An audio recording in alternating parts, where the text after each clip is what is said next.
Welcome everyone to Martinsville Speedway. I'm Adam Lavox here for the Boom Tube.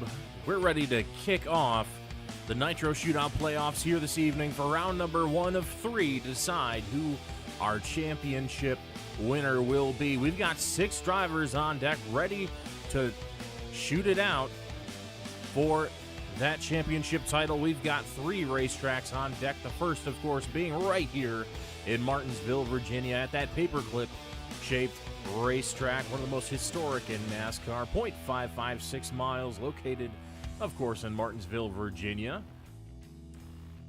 It should be a decent race this evening. Classic short track racing, single groove racetrack here in Martinsville. Going to be on the drivers to be very cautious about keeping the nose clean, keeping the tires cool, and most importantly, staying off of each other in this very tight quarters race. We've got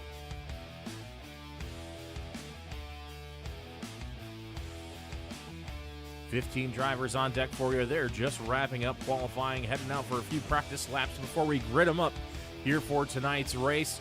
Before we do that, we're going to go ahead and show you our points rundown after the split.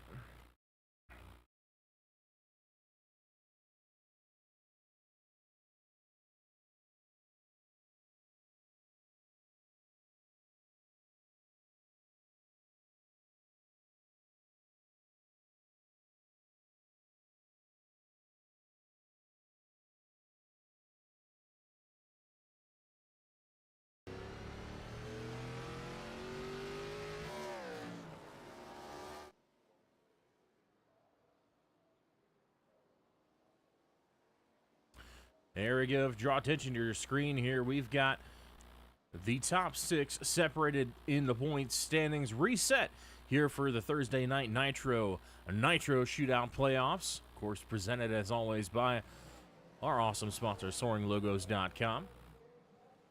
On top of the chart, taking over that championship lead from Max Baumann, who held it all the way through to the end of the regular season. Alex Wiggins claims that top spot with 3 regular season wins. That gives him 9 bonus points on top of his seeding score. That'll put him on top with 1,015, with Max Baumann sitting right behind him with 1,010.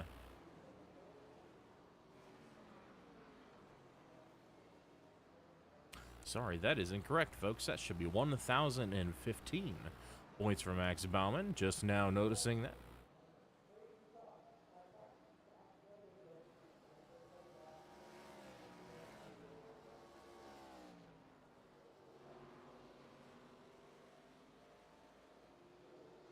There we go, 1,013 for Max Baumann. Aaron Mack, who ran second place throughout the regular season, he finds himself in the third with 1,008. Zach Miller with 1,004. Greg Burchett and Randall Peasley round out that top 6 drivers who will compete for the championship this season. The best of the rest right now, that's Craig Bell, the number 14 for Longshot Motorsports.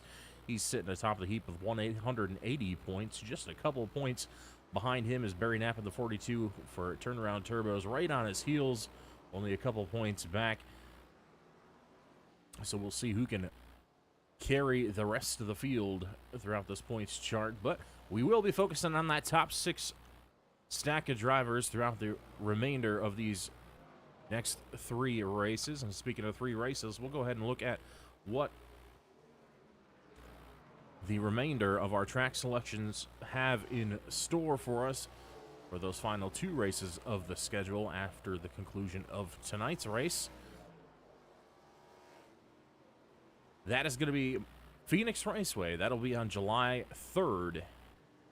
Phoenix Raceway, 165 laps. Going to be a transition race from day to night, followed by Las Vegas Motor Speedway. That is going to be our championship race. We're going to skip a week for the 4th, and 4th weekend when everyone's going to be traveling and everything. And we're going to finish off our 2nd season here for the Thursday Night Nitro Series with 115 laps under the lights at Las Vegas Motor Speedway, where we will crown a champion for season number 2.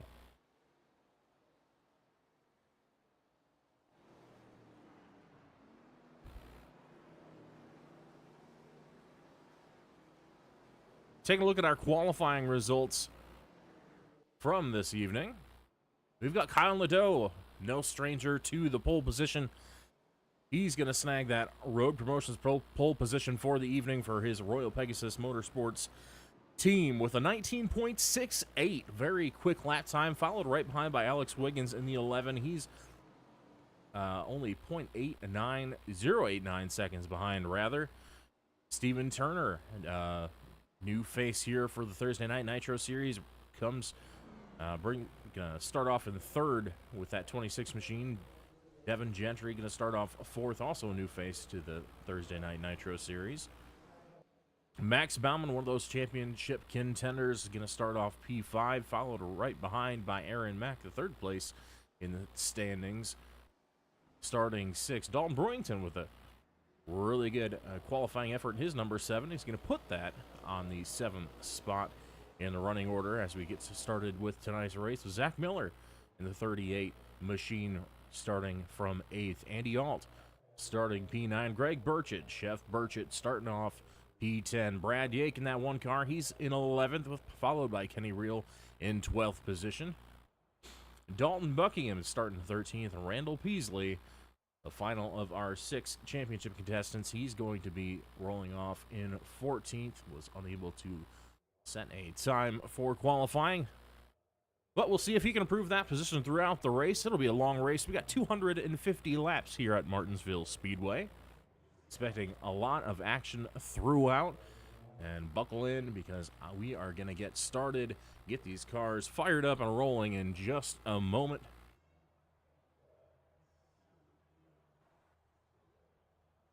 Keys to the race tonight, definitely going to be keeping your tires cool. Heavy braking means a lot of tire temperature and brake temperature. That temperature from your brakes, the harder you send it into the corner, the more your brakes heat up. The more your brakes heat up, the more your tires heat up, because you'll never guess what's attached to your brakes.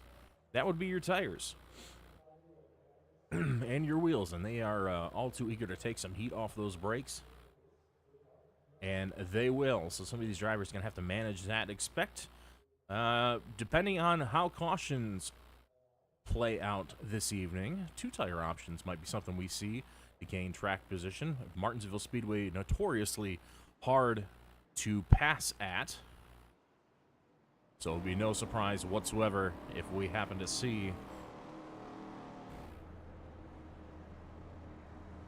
some strategy calls to get some track position throughout the evening.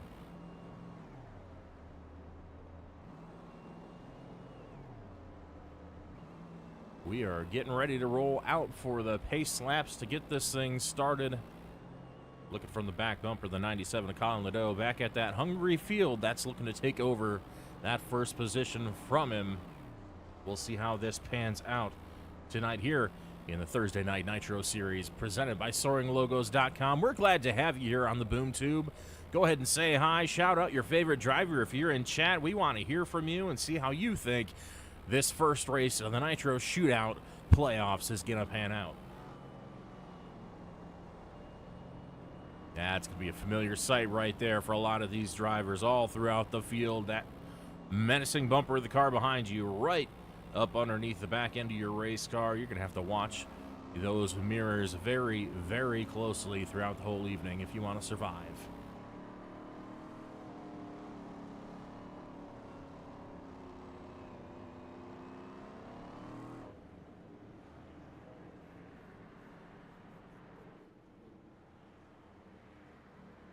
Lights are off on the pace truck. We should go green next time by.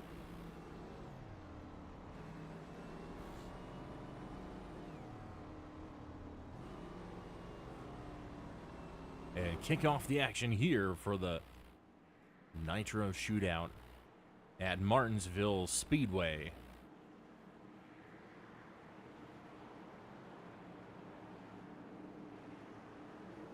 Kyle Nadeau is going to start him off from the inside from that Road Promotions pole position. Green flag in the air. A little bit of a tire spin from that second row. Nearly collects Wiggins. Somehow everybody survives the melee, but it is a mad scramble from third on back. Nadeau out front. Wiggins squeaks through to second.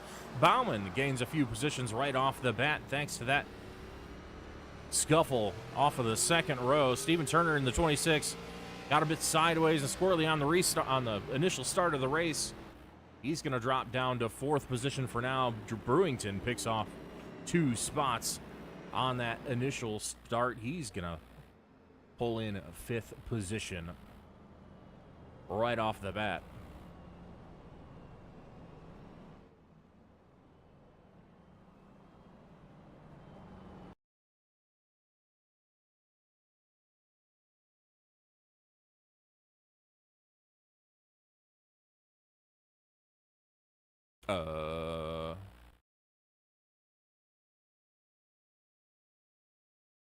Oh, they're dead last. Let's say it looked like everyone, like, straightened it out on the initial thing.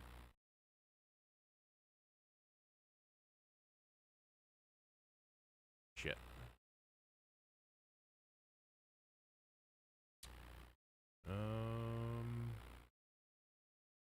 All right.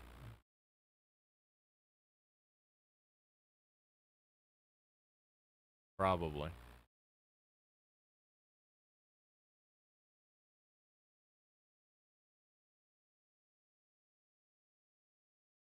All right, first caution flag of the evening falls on lap number 2. This should be a pretty quick caution. Trouble in the rear of the field for a couple drivers, triggering the iRacing caution to come out.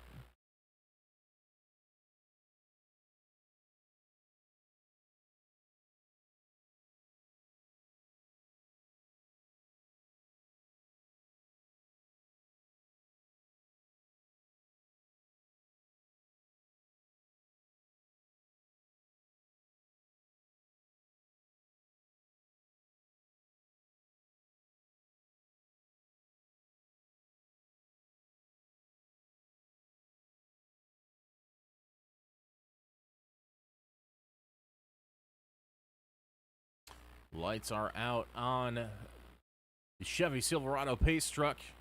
We'll be going green again next time around.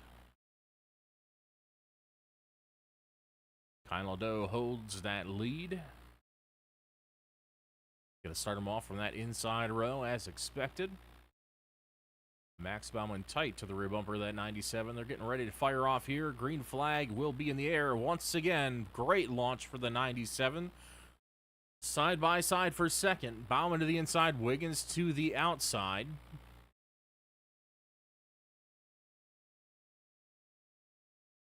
Battle of the playoff drivers for that second spot as Nadeau begins to pull away. Side by side, Alex Wiggins still barely clinging to the outside lane. Bauman trying desperately to get clear of that 11 car and set sail for the lead. Does manage to clear him here. Off of turn 2, going to go single file front to back on the field as Turner, the number 26, starts turning up the heat on the back of that 11 car. Brewington with real-world short track experience. That should come in handy this evening. Up to P5 and hunting that 4th spot as well.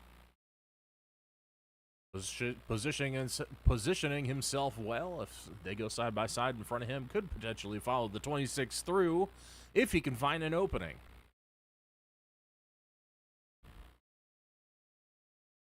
Burchett up several spots already. That number 33 is looking racy, already up 4 spots to 6th position here in the early going.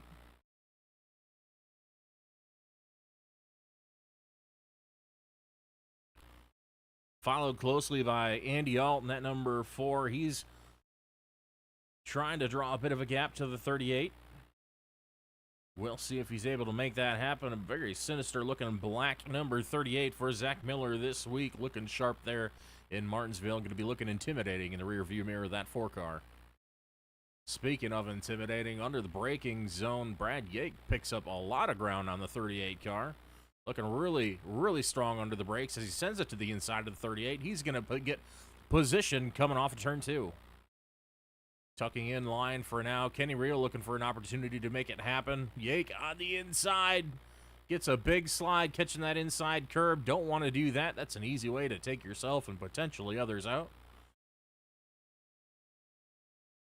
getting a little bit lost in the sauce, as it were. Taking advantage of that braking prowess he's had from road racing experience. Just took it a little bit too far this time. Behind them, looks like Mac trying to claw his way back forward. He's on the attack after that number 88, Kenny Reel, trying to make something happen to the inside. He says, out of my way, I got championship points to think about. Sending it hard to the inside now on the 88. He's going to make that pass for 10th position. Out front, not an overly large gap, but a large enough gap for Nadeau to stay out in the lead by 0.3 seconds over Max Bauman in the 89 at present.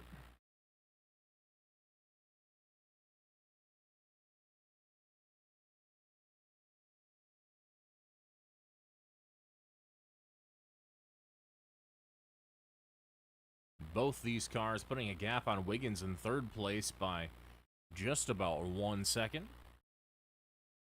Brewington having picked off the 26. He's up in fourth now. Big slide there off of turn 4 for the number 7. His mission tonight is going to be save a little bit of tire, not overdrive this car. Because we know those 3 drivers in front of him are masters of preserving tires, preserving their equipment, and making it last for that long run speed that they need. There's a reason they're atop of the points board. Brewington seeing if he can have a shot at glory here tonight at Martinsville as well.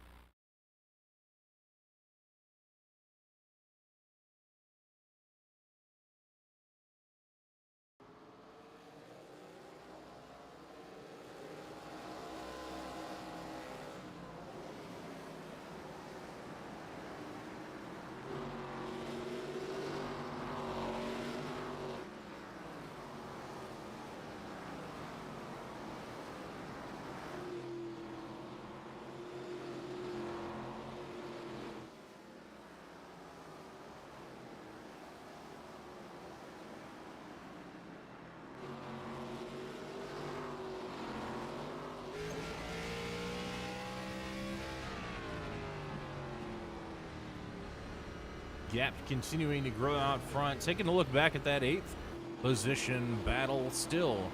The 4 and the 38 going at it. Miller trying to inch forward. Don't look now. That 31 is starting to gain ground and gain ground quick.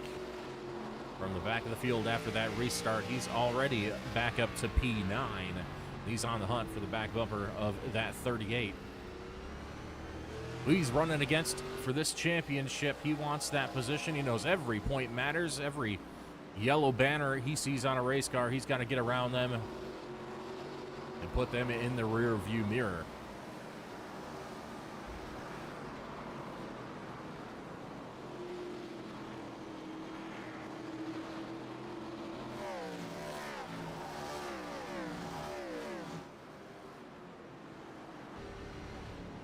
Down to the inside now with 31 of Mack. He's got the 38 to his outside. And he make it stick down into 3 and 4. Hard on the brakes for both cars. The 38's going to concede that spot for now. Take it back. Great launch off of turn 4 for the 38. Still wasn't quite enough to keep it. Aaron Mack picks off another spot now up to P8. As we go through lap number 23 here of 250 at Martinsville.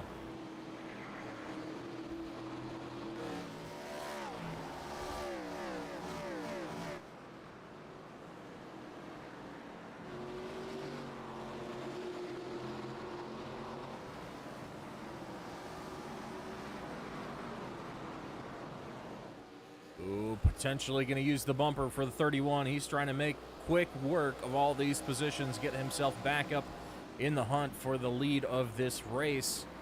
Nearly clipped the right rear bumper of the 4. We'll see what happens down here to turn 3 and 4. He's got the nose shown to the inside, hard on the brakes. Slam the front end of that Chevy SS down into the asphalt. Great run off the corner. 4's not going to concede. He's going to guard that inside for now, taking a shallow entry down into 1 and 2. Mack not able to do anything with him just yet. Looking for that good exit speed. Got to be patient on that throttle. Roll into it nice and smooth. Ooh, bit of a bad break there. 4 goes wide. 31's going to get to the inside. It's Mack to the inside of the 4, but no. The 4 gets a good run down toward the corner, and he clears him to keep him behind once again. Great defensive driving here by Andy Alt, making that 4 car as wide as possible.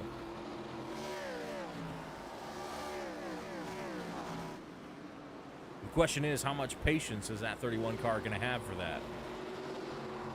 It is a long race. These drivers need to keep that in mind as they go throughout the evening. While you need to get up front, it is a long race. We are 30 laps in out of 250 here tonight. Don't want to wad up a car early and cause yourself troubles over the long run, or potentially make an enemy early on that could come back to bite you later. Finally getting track position down to the inside of the 4. 31 goes in deep and clears the 4 through the corner. Off of turn 4, 31, Aaron Mack up to P7.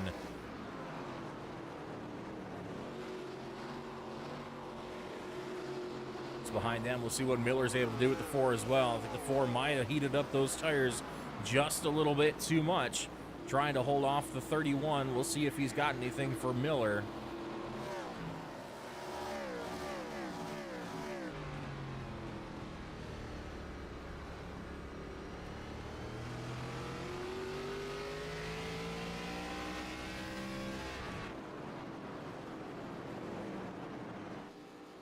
Really wide arc into the corner there for the 38, trying to get that good exit. That 4's got him covered by a car length and a half.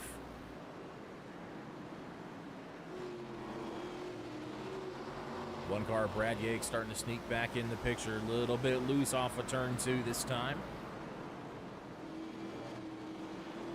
38 pushes wide yet again. The 1 looking to take advantage, can't quite do it. The 39, lap traffic gets in the way, and now Yates got the 88 of Kenny Reel all over the back bumper of that Toyota Camry.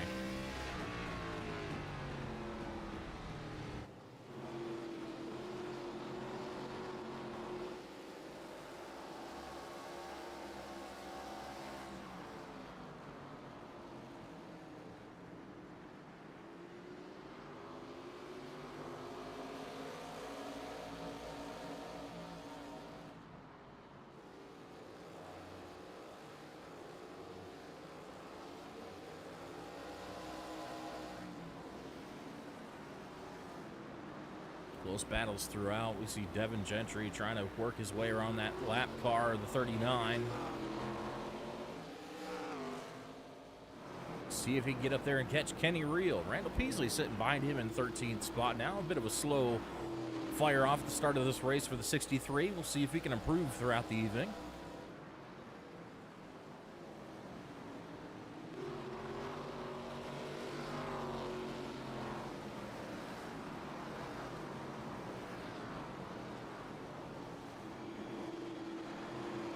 Back up for this battle for 10th. We got the 88 Hound in the rear end of that number 1 car. Kenny Reel finally gets positioned to the inside. Can he make it stick? Yake's going to get a good drive off the corner now. Going to hold that position alongside as they head down to 3 and 4. Hard on the brakes, not going to make it stick on that outside. Gets the right side tires in the marbles and just can't hang on. 88 able to make that pass on the 1 car as he goes wide this time. We'll see if the 1 can counter. Can he make the crossover? Gets positioned to the inside, coming into the corner as the 88 goes wide. Brad Yake takes that position back, and look at this. The 12 of Gentry is going to follow him right through, possibly. No, can't quite make it stick. 88 goes defensive to the inside, says, nope, I'm shutting that door before you can get in there. Great battle here. We see the 4 slipping back a little bit. He finally gets passed by the 38 of Miller. I think the tires are starting to give out on that number 4 machine. Got his teammate Brad Yake all over the back bumper now. Looking to put some distance between himself and the 88 of Reel as we cross through lap number 40 of tonight's race. Ooh, got a bit held up there by his teammate. Reel sticks the nose to the inside. Yake sends it down to the inside, covering off that shallow entry. That 88 showing the nose every single time. He wants a piece of that 10th spot once again. Trying to look for a good exit off the corner. You see that real wide arc that the 88's been taken into the corner. Starts off wide, cuts it down really late, just trying to straight line that exit of the corner to get a good run on the outside of the one car. Just can't quite make it stick yet as Yake navigates around the 4 cars. Andy Alt goes way wide through turns 3 and 4. Finally to the inside, 88 sends it down underneath the 1. Oh, contact. 1 comes down onto the 88 car just a little bit. Minor damage to the front of the 88, but both drivers all right and able to continue.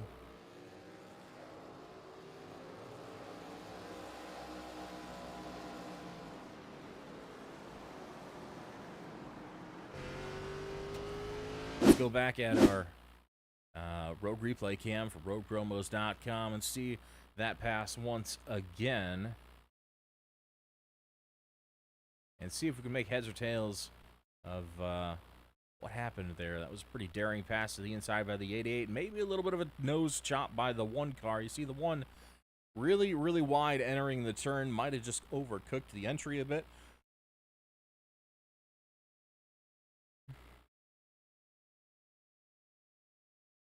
But we'll go ahead and ride along with that 88 car and see if we can tell what happened. Yeah, it looks like Yake just comes down on the nose of the 88. Self-spins, but gets a little bit of help from that right front bumper. The 88 straightens him back out and able to continue. That's kind of wrecks you like to see, the ones that don't quite finish. Both drivers able to continue and proceed on here this evening.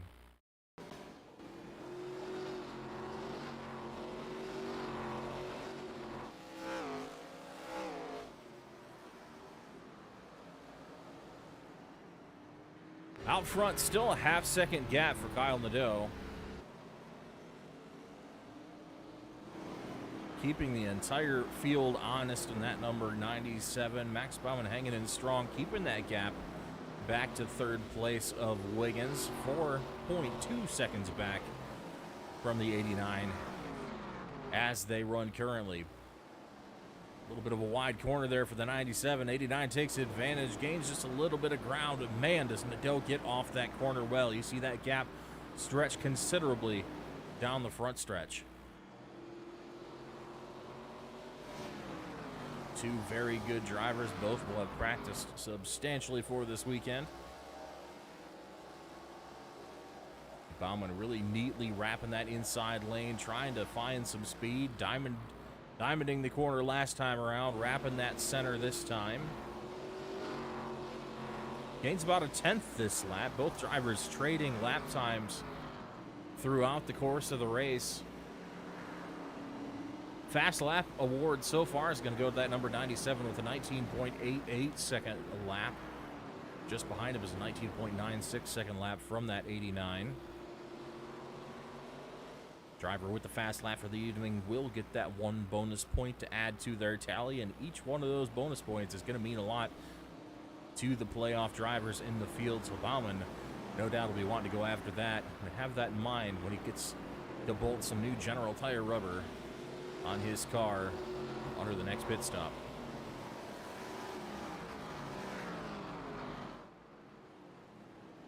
Really deep in the brake zone for the 89. See him absolutely sending it in there.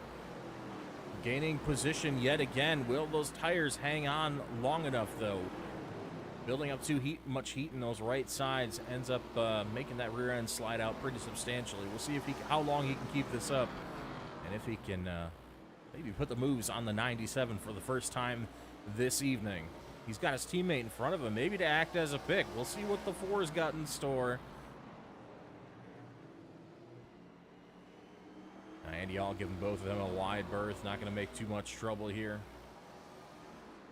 Does give him a bit of a drag race down the front, but going to yield that position in the corner. But that does still allow Bauman to get within 2 car lengths of the lead. Closest he's been all evening. Now down to 1 car length in the corner. The 89 absolutely crushing those braking zones. Draws right up on the back bumper to the mid corner, but that 97 with just a superior exit every single time. He's got this place figured out as we're under caution for the second time this evening. It looks like number 39 goes around. We'll go ahead and take a look at our road replay cam. See if we can't work out what happened to bring out our second caution.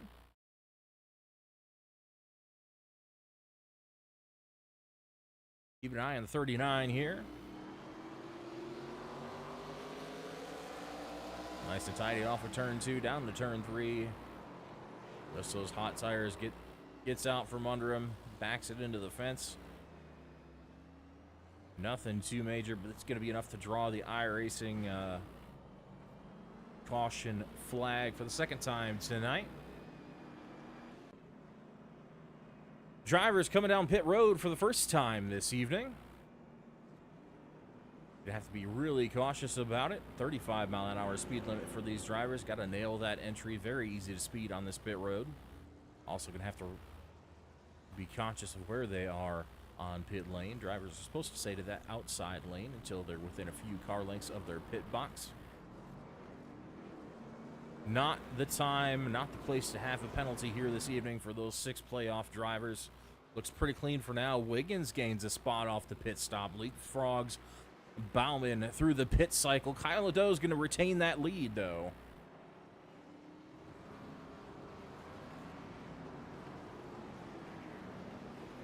Great pit work by the 11.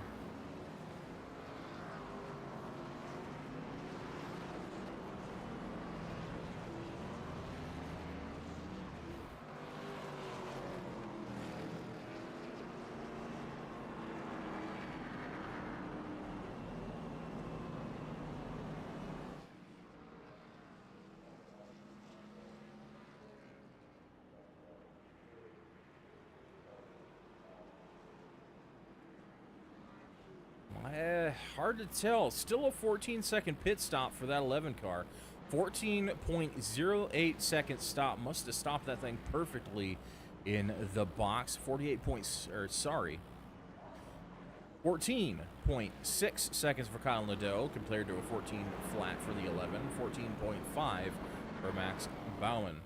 So about identical for the 97 and the 89, but the 11 comes through with a half-second quicker pit stop, and that's enough to leapfrog the 89. He's going to start that second spot. It's going to be tough to hold that position on the outside, though. We'll see what he's able to do as we come around for a restart next time by. We'll watch for those lights to go out atop the Silverado pace truck.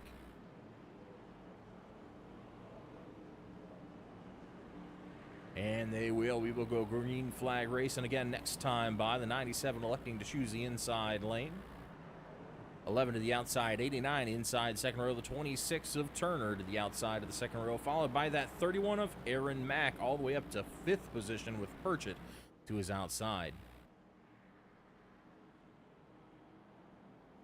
Stacking up, getting those tires nice and toasty, keeping the brakes warm on these machines. It's going to be a shootout off the start. Kyle Nadeau good at restarts. We'll see if he's able to pull away again this time. Green flag. Kyle Nadeau with good launch.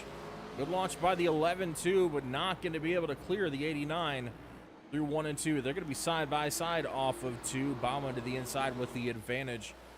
11 drawing even as they head down into 3 and 4. 89 to pass easily. The 11 sees the writing on the wall for that position, so he's going to let it happen as he sees the 31 pass for position just behind him. Move Aaron Mack up to P4.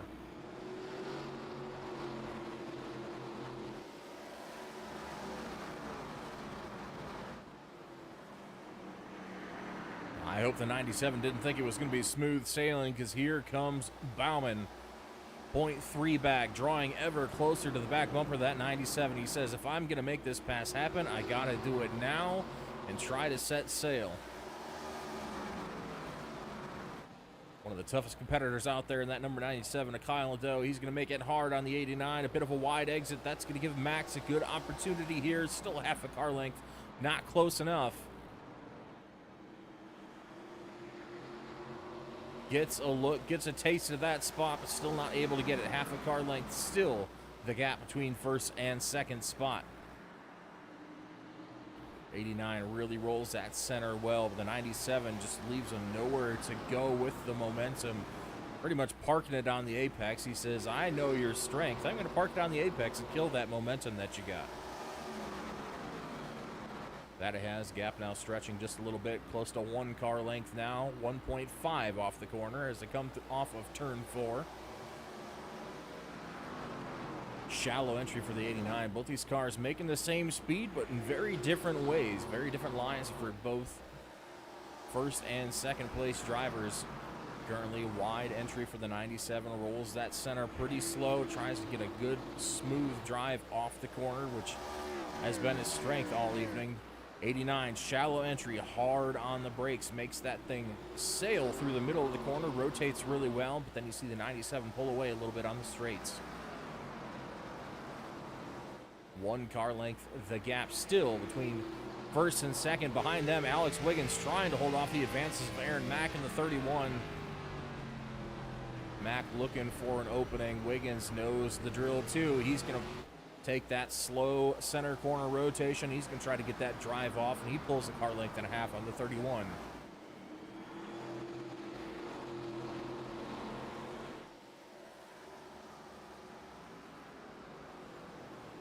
26 to Turner watching on, waiting for these drivers to go side by side, looking for that moment where he can potentially pick off a free spot.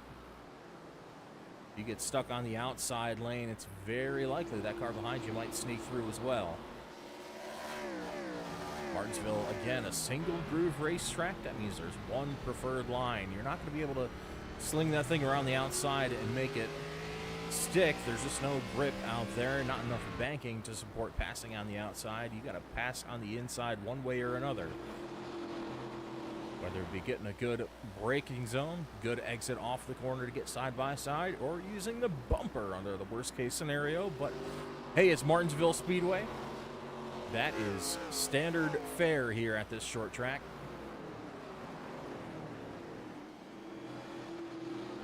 Out front, Bauman's still hounding the back end of that number 97. A car length and a half the gap, down to half a car length.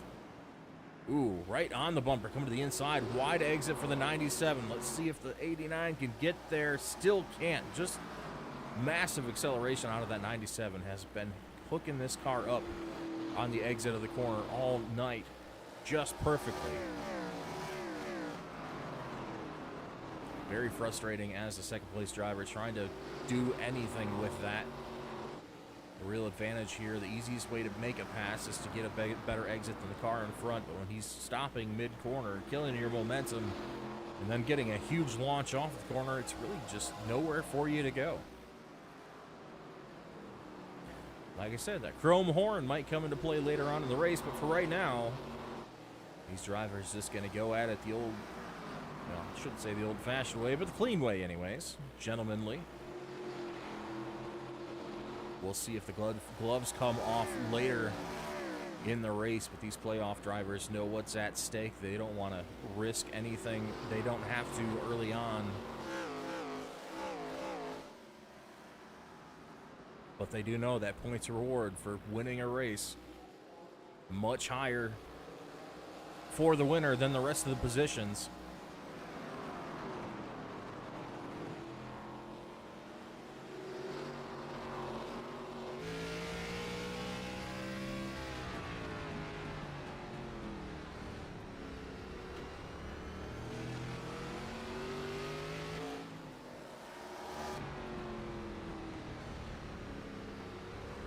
Take a look back here, riding along with the number 12, Devin Gentry, trying to make something happen with 38 of Miller. Miller going a lap down early in the running. Trying to hang on to that spot, trying to stay the first car one lap down. Nadeau dropping down the order. Caution is out. Something involving our leader. See the 39 car wadded up as well. Leader is absolutely total. The first front end of that car is not attached anymore. Left front tire just dangling off the side of that race car. He's going to try to limp it around here up against the inside pit lane wall. Not going to happen. He's going to tow that car back to pit lane.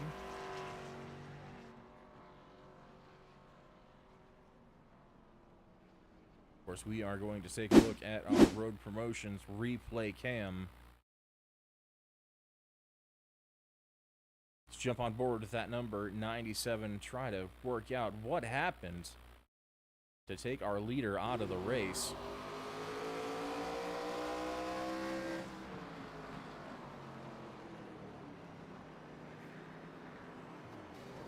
'39 just loses it in front of the leader, comes down, completely wrecks the number 97. There's another solo spin out of the 39.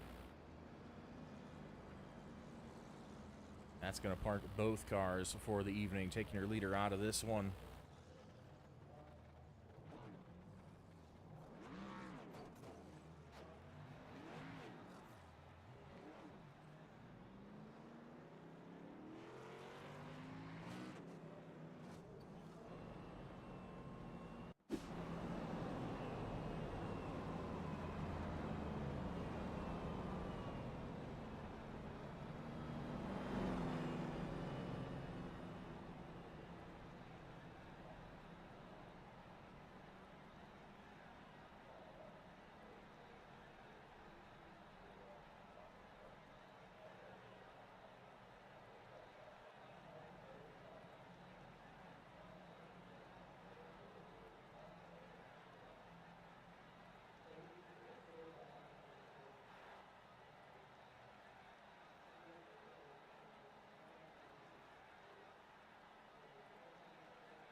Pretty similar styles here for the 31 and the leader, both taking that shallow line to the inside of the racetrack under the braking zones, rolling the center really quick, but having to check up for the car in front. Just taking more of a diamond-shaped approach to the corner and getting a really strong run off the corner. You see that 11 gets a really great run coming off these corners, able to gap him by about a car length to a car length and a half.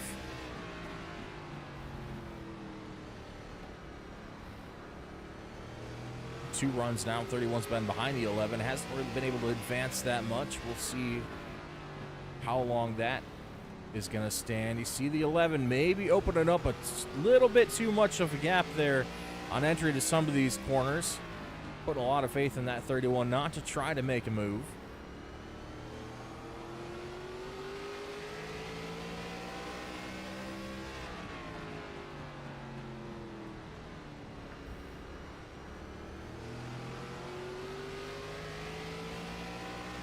Tight battle from second on back. 89 starting to pull out a healthy lead here, crossing through lap number 100 out of 250 tonight.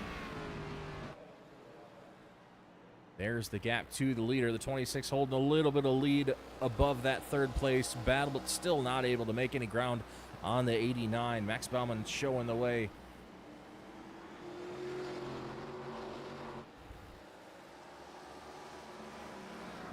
Looking for those extra points here this evening. Definitely going to look for the most laps led as well. Trying to collect as many bonus points as he can. Stack on top of that points lead. The man he's battling for that top spot in the points back there in third place.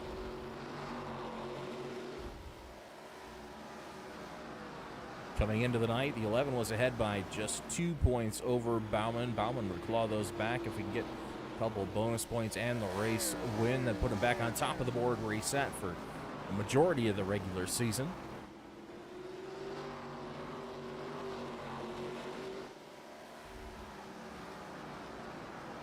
Martinsville going to be a tough race for these drivers. A bit of an endurance race as well. These cars fight you all the way around this racetrack, coming through, braking hard. It's hard on your legs, hard on your arms. Some of these drivers running some pretty robust direct drive steering motors. It can tire those arms out pretty quickly, depending on what their settings are. But Martinsville, just a very repetitive racetrack, hard on the braking zones, hard on the throttle. Everything you do is pretty physical here at Martinsville, so it's almost as much of a physical race as it is a mental one for these drivers. Closing right up back on the rear deck lid of the 11 as that 31 again gets right up within inches of the bumper every corner, but just cannot make anything happen coming off the corner. Ooh, maybe a little bit of a shot there to the back bumper by the 31. Says, hey, I gotta go. You're holding me up here. 31 definitely has speed. You see him getting closer to that bumper every time. Maybe the patience starting to wear thin.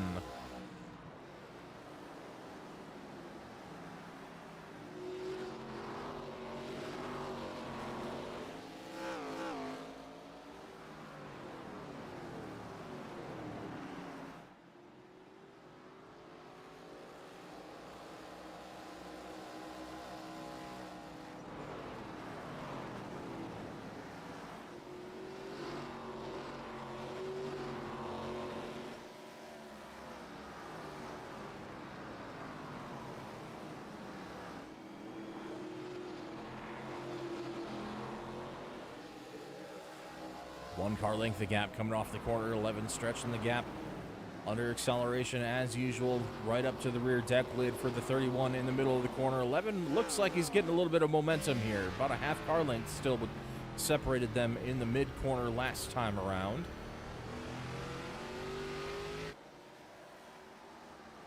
Gap about a car length and a half now for the 11. I think the 31 might be heating up the right front just a little much. Might have to back it down for a couple laps and take another shot at Wiggins in that third spot.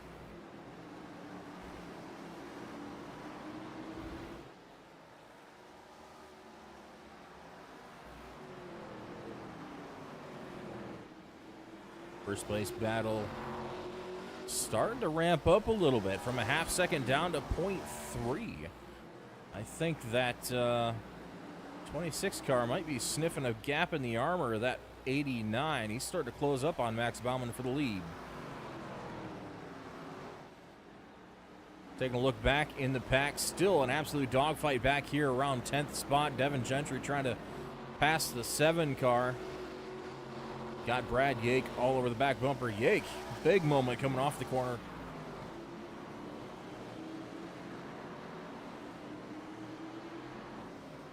Gentry closing in on the back bumper of Dalton Brewington and that number 7 Operation Iron Warrior Toyota. He's got his hands full with this. Let's see. It looks like his teammate who's a lap down in front of him. Surprised he's not letting him by, but hey, what they do is between them. Their teammates, they can figure it out.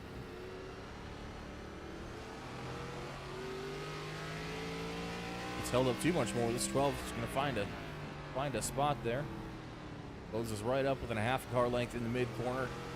Good exit that time, able to keep right within the 7, not pulling as much of a gap that time around.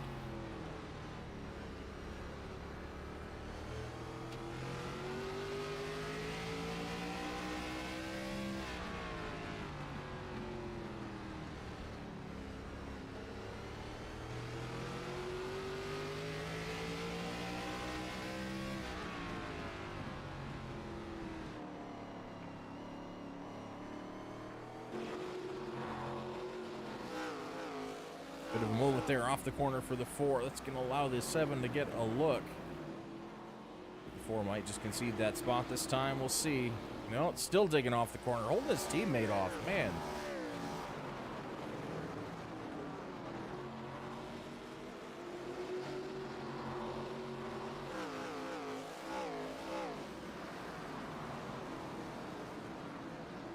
Well, that 4 car looking for another caution. He's the first car 1 lap down. He would get that lucky dog free pass if the caution flag flies. He's probably trying to keep as much distance between himself and that 1 car, Brad Yake, as possible.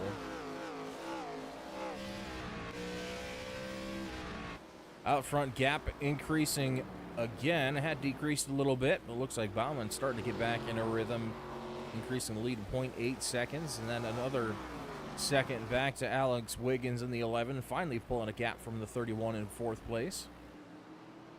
5th place, Greg Burchett, running a pretty quiet race throughout tonight, doing what he has to do, but hanging out in that top 5, will collect pretty decent points if he can hang out there. We've seen Kenny Reel start to pick up speed throughout this race, kind of battling for somewhere between 10th and 12th for a lot of the early going, but he finds himself knocking on the door of a top 5 as it stands right now in the number 88 Mountain Dew Chevrolet. Bit of a moment there for Burchett. He's going to maybe unwillingly surrender that spot. Goes a little bit wide under braking. Back here, Devin Gentry goes a little bit wide. That's going to allow Miller to go by, and maybe Yake. It's going to be side by side coming off of turn 4. Gentry able to hold that spot for now. Yake going to settle in line. Taking a look up here, Brewington still trying to get around his lapsed teammate. Can't quite make it happen. Maybe he's just riding around, taking notes. Say, hey, he's had decent speed. I'll just ride here and figure out what I need to do, save my stuff a little bit. I don't know, the amount of weaving I'm seeing him doing. It looks like he's looking for an opening. I guess you can be the judge. Is the 7 going for this pass, or is he just kind of chilling out here? Still really surprised the 4 hasn't let him by yet, but it does look like the 4 still might have a little bit of an advantage. Oh, I spoke too soon. There you go. Down to the inside, 7's going to put his teammate back a spot, and he's going to try to set sail for that 6th position, Greg Burchett. Looks like the right front tire not happy on that 33 machine. That's a couple different times we've seen him go wide in the mid corner.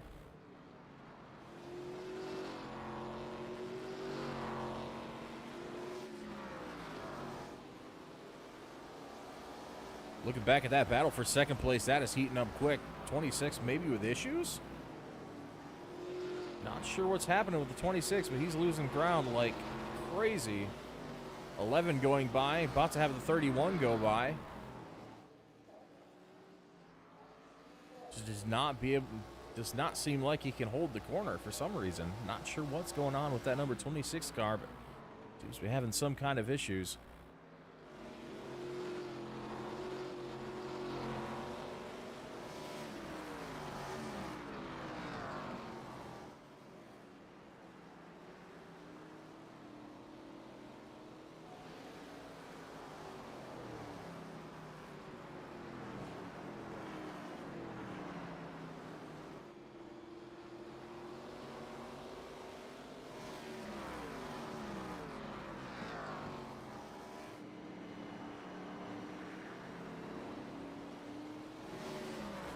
Jumping back to this 8th place battle again.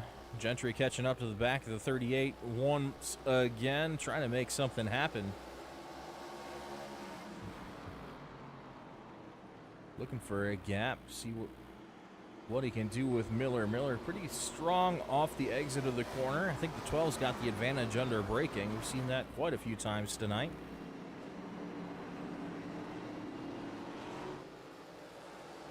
2 car lengths the gap. 4 car helped him close that gap a little bit.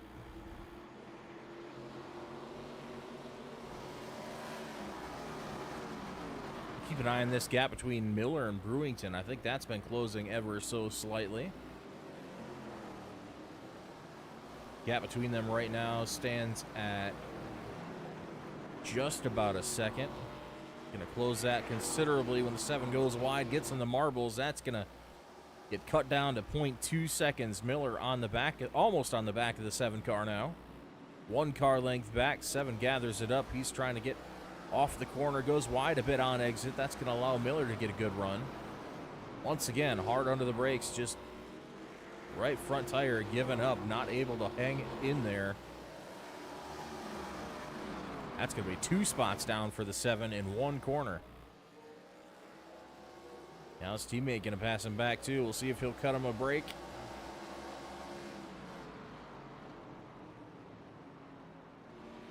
A little better corner that time for the 7. You see this suddenly having these issues with several cars. We saw it out of Burchett, saw it out of Turner, and now we see it out of Brewington in the 7. Not sure what happened with some of these drivers. They seem to suddenly lose grip mid-corner, and they'll go wide for a couple laps, and then all of a sudden they're back into it, running the same speed again. Maybe just overheating those right side, that right front tire just too much. Not quite able to make that brake zone. Gap up front, 1.8 seconds now for Max Baumann, a commanding lead for the 89, doing everything he needs to do here at Martinsville to maximize his points. But what he does not want to see is that 11 in his mirror. He wants to gain as many points as possible, and that 11 is the one he's battling for the top spot in points.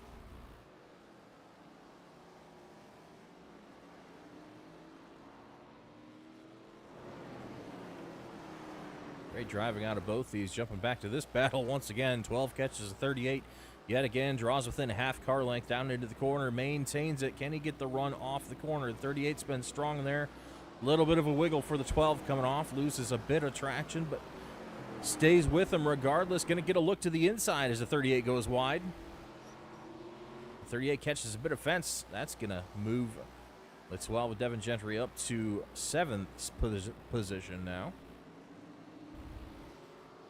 Nice consistent race, taking care of the tires. A good first show on here for Devin. Keep an eye back here in Brewington, able to keep his teammate behind him for the moment. Had a couple bad corners there in the number 7, but he's got it figured out.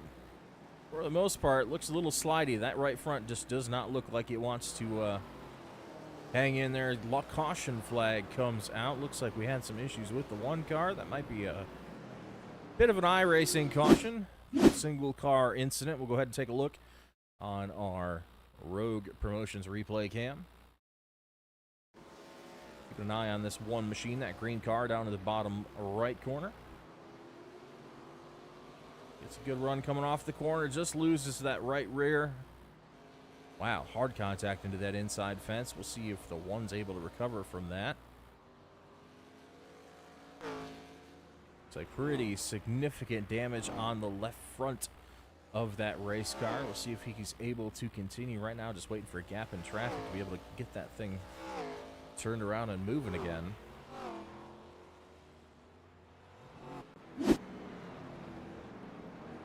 Right now, it's pit stops throughout the field. 89, Max Bound. Ooh, bit of a stutter there under braking. That might cost him a little bit in pit time. See if the 11 can leapfrog him yet again. The 11 had a massively fast pit stop last time by a half a second faster than the rest of the leaders. 89's down and away. So is the 11. 11 will leapfrog. 89 barely hangs on to that second spot. Not sure if he wants to, though. For me, I'd want that inside lane. I would have let the 26 by. Just a little bit of lift. That's all you need. But we've seen that 26. He seems to be able to hang on to that outside lane and keep that second spot on the restart. So maybe that would be the move.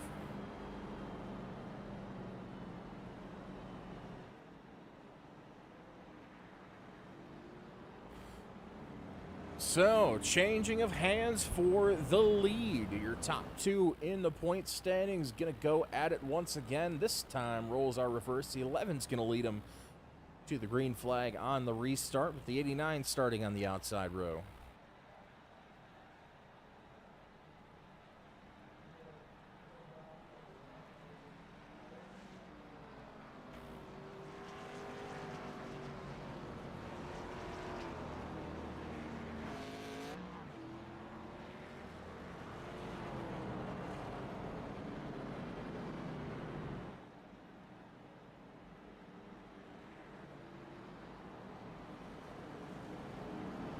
Aaron Mack with a bit of a long pit stop, putting himself down to P9. Not sure what happened on the 31 car, but he's going to have his work cut out for him as we go green yet again. 11's going to lead him to the restart zone. Good launch for all three. 89's trying to pinch the 26 down to the inside, not quite able to do it. They touched a little bit mid-corner. Both are fine, still side by side as they come off a 2.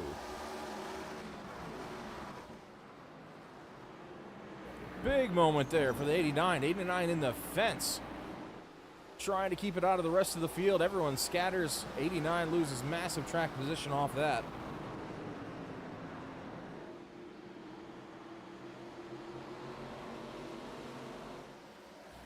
Go ahead and take a look back real quick at that replay.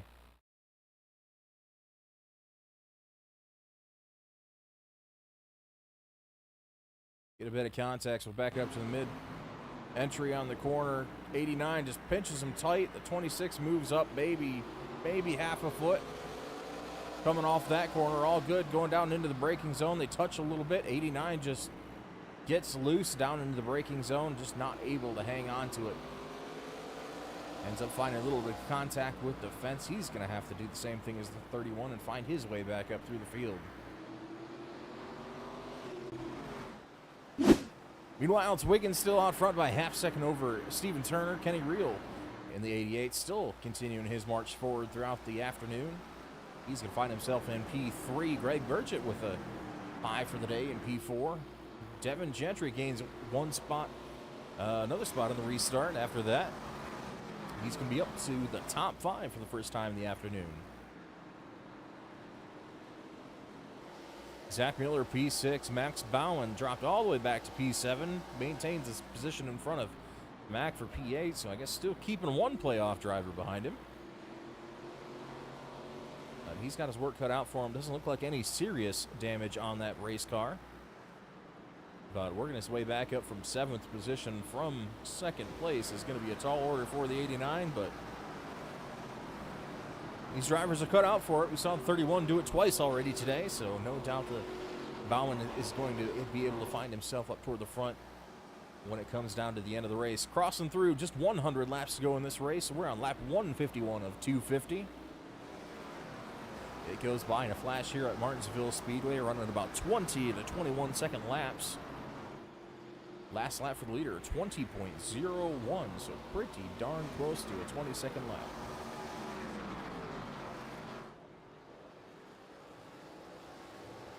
Fastest lap among the running drivers currently belongs to Aaron Mack in the number 31. He's got a 19.9, just 1/100th of a second faster than Max Baumann with a 19.91. So he would get that bonus point as it stands now.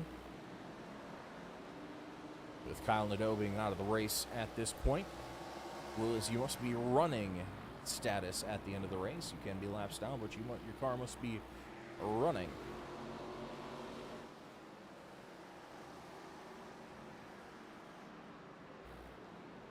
Closest battle on the racetrack right here for that 4th spot.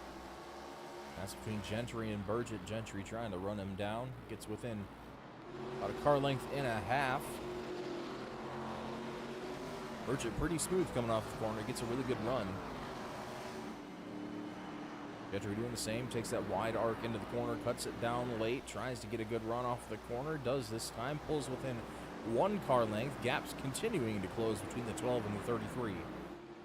Check up a little bit under braking zone. 12 got in a little bit hot. The 20 or the 33 rather braked a little bit on the early side.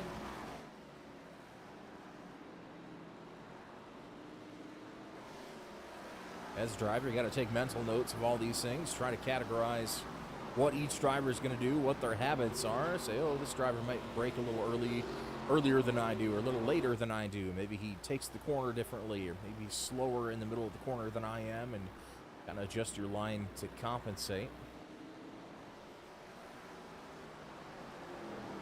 That 89 starting to make up ground. You see him closing up on this 4th place battle rather rapidly.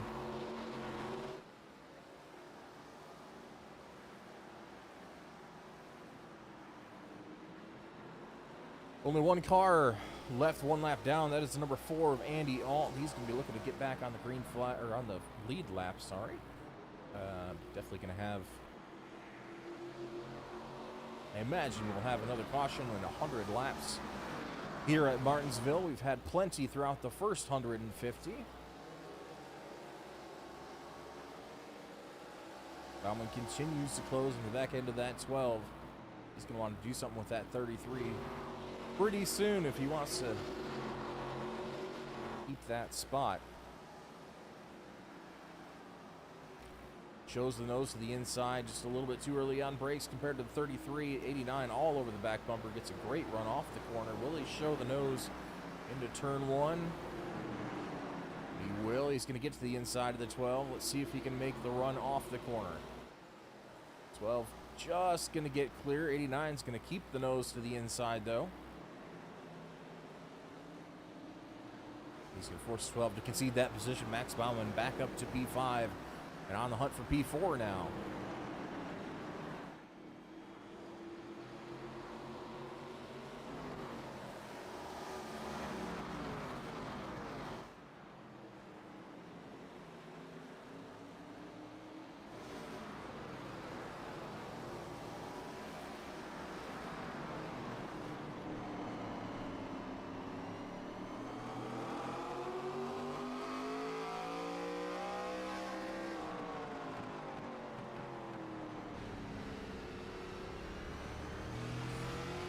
Another pass for Baumann up to P4. Sight set on Kenny Reel, about a half a straightaway ahead in the 88. He's working on the back end of that number 26 machine for a second. We'll see what he's able to do riding along with that number 88, Kenny Reel.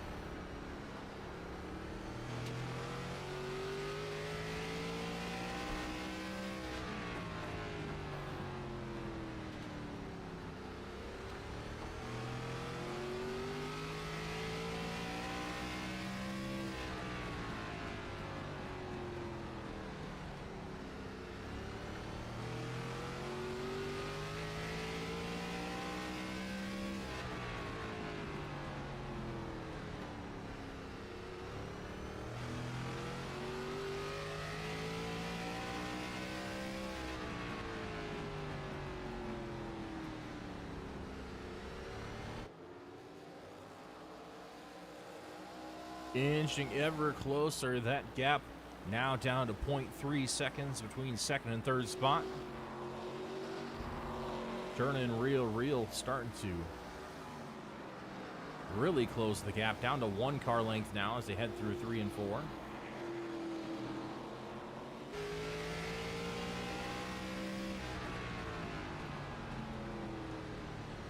Good showing here on the short track for real, predominantly a super speedway racer. Likes the pack racing, all the different draft techniques and high action racing that provides, but doing rather well at a short track. Not surprised. Good amount of talent from Kenny Reel. Multifaceted driver. We saw him claim victory at Bristol. Let's see if he can do it again here at Martinsville. Been steadily improving the pace and improving position throughout the race.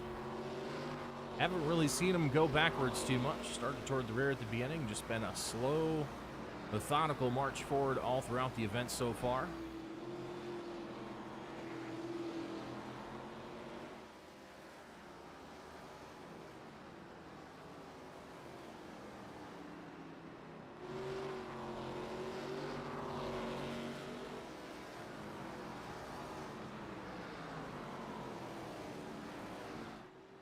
Half a car length now for Real behind Turner. Turner trying to hold him off, getting a good run off the corner. Stretches it by 2.5 car lengths, nearly 3 car lengths as they dive down into the corner once again.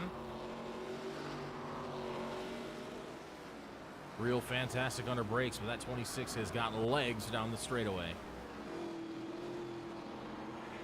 Just in front of them, Wiggins going to have lap traffic to deal with soon. That's going to be an opportunity as long as those two behind him don't get racing too much.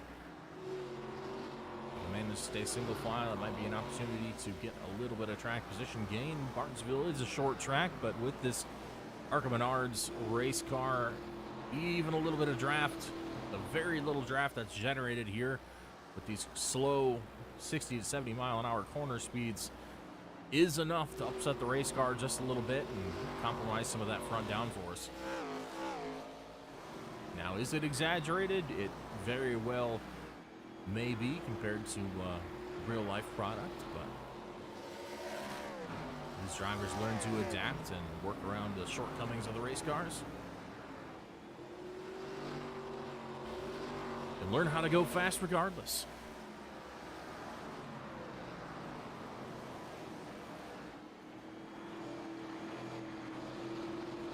Starting to see a little bit wider entry for that 88 behind. Might have starting to be compromising that right front tire.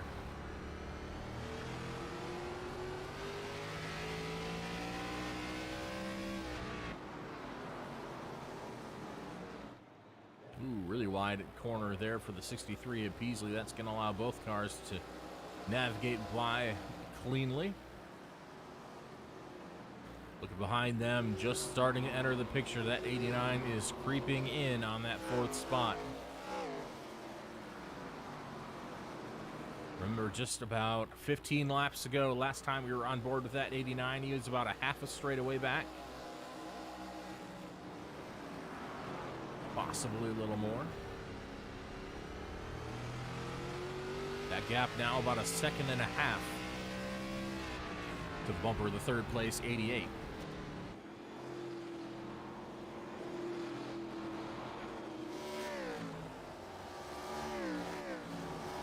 Back to how the 31's doing. A bit of a wide corner there. Kind of stalled out. We've seen him been able to march back toward the front. Well, that's a statement. March toward the front several times throughout tonight's race, but kind of stalled out on this restart. We see him kind of mired back here in 6th spot, and he might have a little bit of company from Burchett as we just see him go continuously wide on the corners. Might be pushing the pace just a little bit too much in that 31 U.S. Army Esports machine. We'll see if he's able to pick up the pace a little bit. His lap time, last lap, 20.62. Sorry, 20.71. 20.62 belonging to Greg Burchett, that car in his mirror. So this could turn into a bit of a battle between these two playoff contenders in just a moment. Neither one of them really gaining on Gentry in front, still continuing to lose ground to the leaders.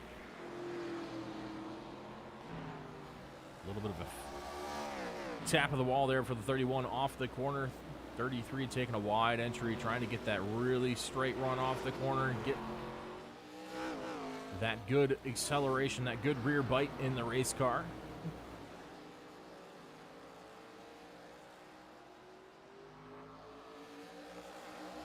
Gap still remains at a car length as they enter turn 1. Rare occasion we see Mac on the defensive, very offensive driver most of the time. You see he's in his happy place when he's making flat passes and charging through the field, but maybe a bit of a weak spot here.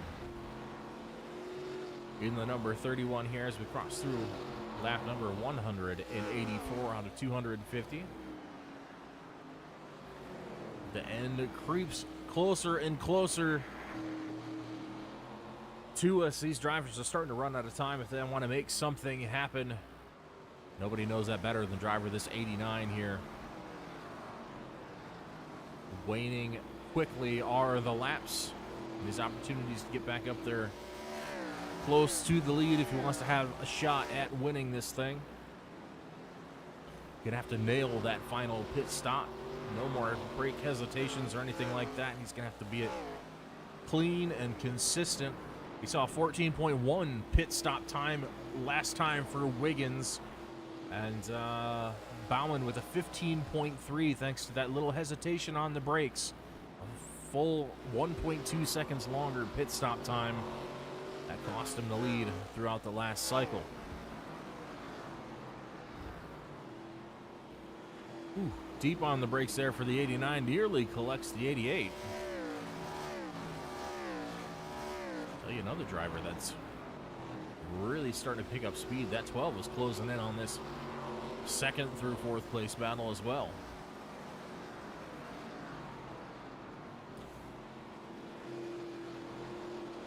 12th car, last lap 20.43. Last lap for the leader 20.47. So Gentry actually running faster than all of the cars in front of him at the moment by about a half a tenth a lap.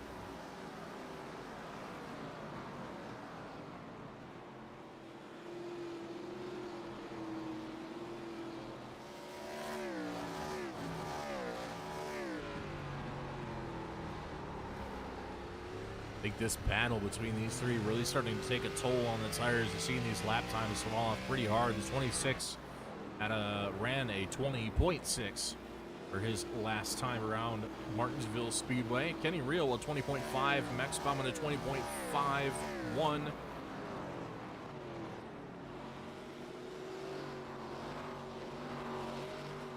Devin Gentry 20.48, consistently quicker than the three cars ahead of him. Not by much. All these drivers struggling with these tires. Those right front tires are hanging on for dear life, not giving them nearly the grip they want. And it becomes increasingly easier to overheat that right front tire, as you see some drivers will push wide for two corners. That's just that tire getting overheated and just giving up for a couple corners. You let it cool down, it'll start to come back to you a little bit, but several of these drivers have seen that come up already. Trying to avoid it here in the long green flag run as it develops. Closing in on lap number 200. We're at lap 194. It's still Alex Wiggins out front by a healthy 2.5 seconds.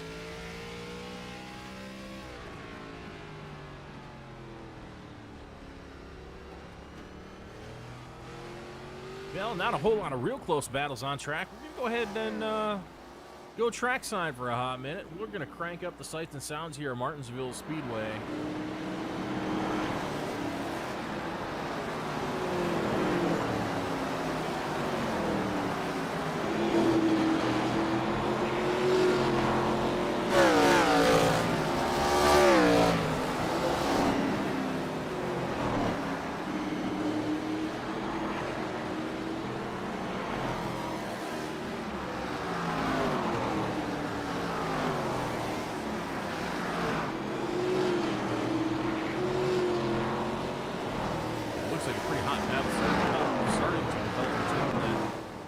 38 and 7. We'll have a look at that.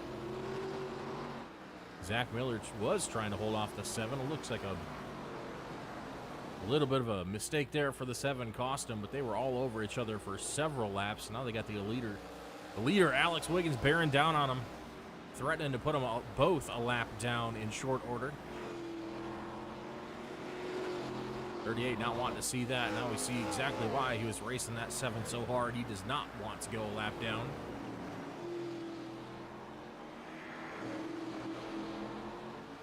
Seen that 4-car Andy Altman struggling with that all day. Just cannot catch a break and end up as that first car a lap down when the caution hits. And now he finds himself 2 laps down over the course of this green flag run. As a result, that's going to put a hamper on his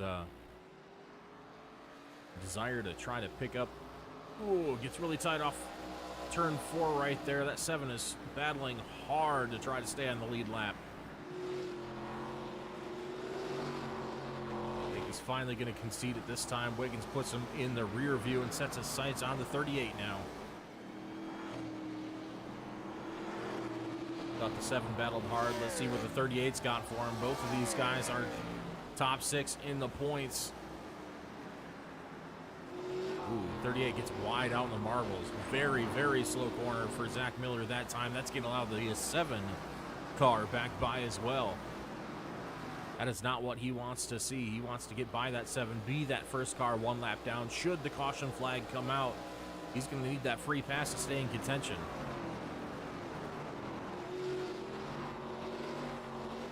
Wiggins in a class of his own right now. 2.8 seconds the gap back to Turner. Reel and Bauman still trying to sort it out back here. It's a 3-car battle for second, essentially. Even gaps between all 3 drivers, none of them able to find pace over the others. Bauman always hard down in the brake zone, gains that entry speed, but both cars able to sail away on the exit. I don't think that right rear tire on that 89 just has anything left to give. Saw him with a heroic drive from 8th place all the way back up to 4th now, which was a massive gap on the racetrack, made up nearly a half a lap. Expect to see some of these drivers start coming in for green flag pit stops too. See Burchett on pit road in the number 33. Not the time you want a caution to come out. Drivers are going to have to be very, very careful under this green flag pit cycle, because you will lose 2 laps under green. You lose nearly 1 whole lap just in the pit stall, getting the tires and fuel. There's a potential to go an entire second lap down. Whole pit lane time, roughly 48.1 seconds, so that'll be about 2.5 laps on the racetrack as they run now with about a 20.5 second lap.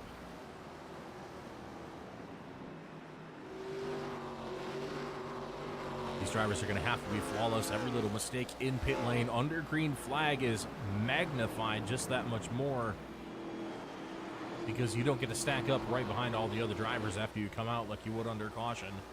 They're still going full speed while you're sitting there in pit lane for an extended period of time. So a half second longer in the pit stall could result in potentially a full second or more on the racetrack that you might lose.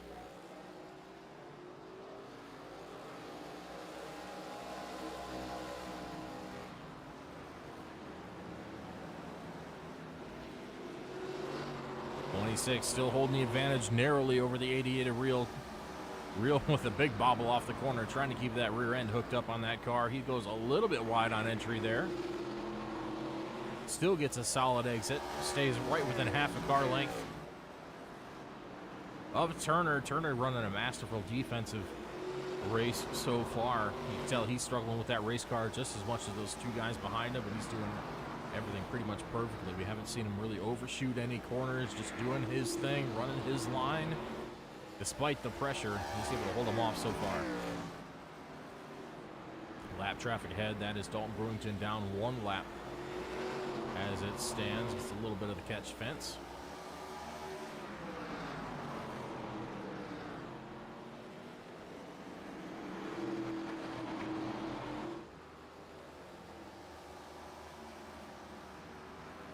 behind. Gentry still looking to get up into this battle just a little bit. Still great lap times out of that number 12. 20.55 last time by for Max Baumann. 20.64. Kenny Reel was 20.87 as they navigated the lap traffic of that 7 machine.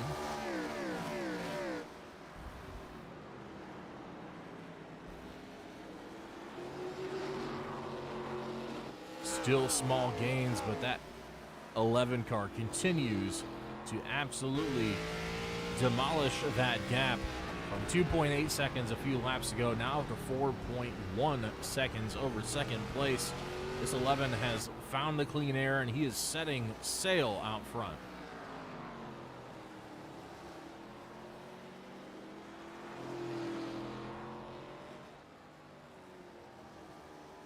Missing a few races during the regular season due to other commitments, but still strong in the point standings and strong on the racetrack with 3 race wins during the regular season, stacking up those bonus points to put him on top of the standings after the playoff reset. Wiggins adding to that potentially tonight.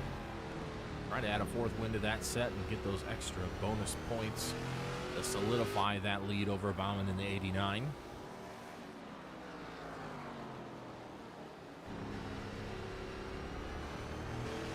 He's got another playoff driver in his sights. That's a 31 just now entering turn 1 in front of him. I'm sure nothing would please the 11 more than to put all of his playoff contenders a lap down, or as many as possible.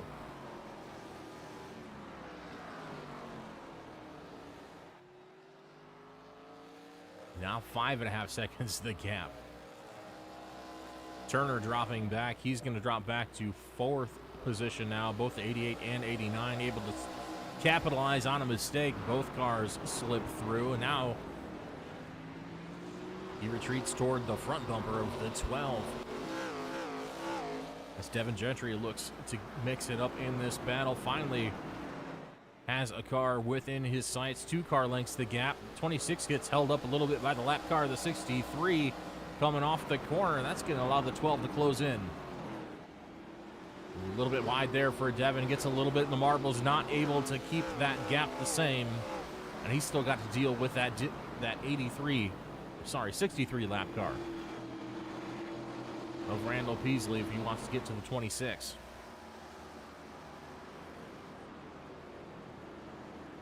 Lap 220 of 250, crossing to 221. It's going to be 30 laps to go here at Martinsville.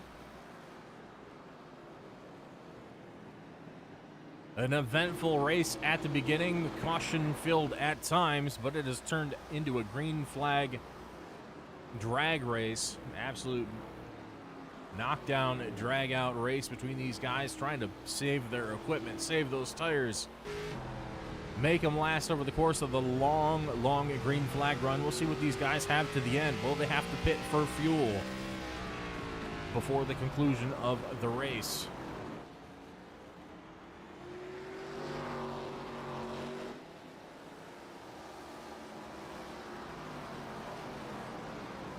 Kenny Reel trying to hold off Baumann. Baumann's 3 car lengths behind. Still just can't get the rear end of that 89 to hook up off the corners. 88 very strong down the front straight. 89 just desperately sending it in on corner entry, trying to keep that gap the same.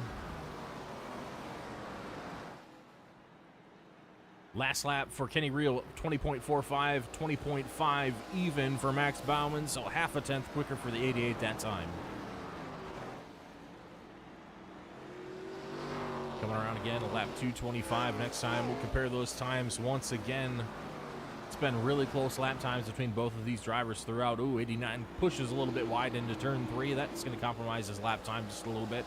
And we can visually see it on the racetrack as a 88 continues to pull away. 20.4 that time to a 20.6.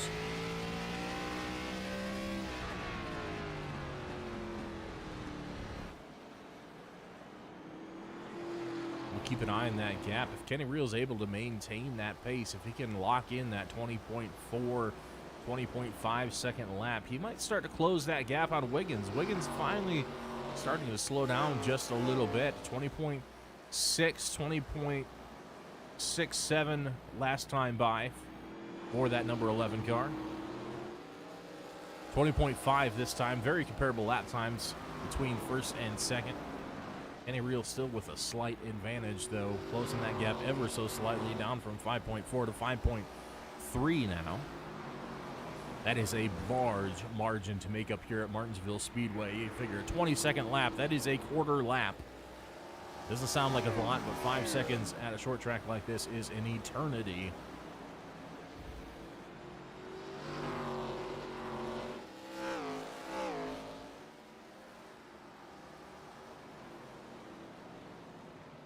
Gap continuing to shrink, 4.8 seconds now for Reel. Looking up at Wiggins, we'll see if he's got lap traffic to deal with.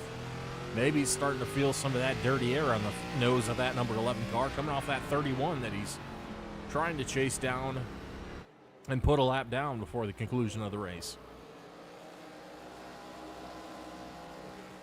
21, where the last lap for the 11 had to work his way around the 38 as a lap car.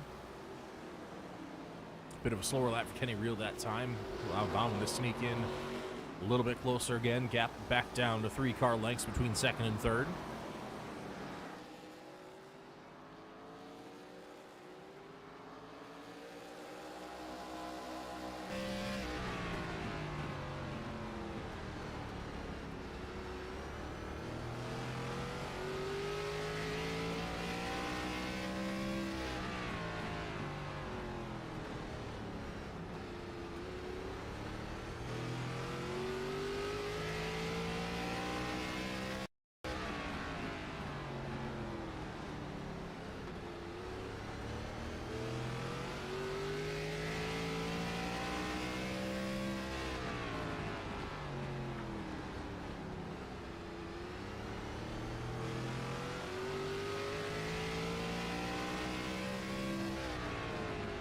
Both of these drivers still continuing to reel in that number 11, 20.45.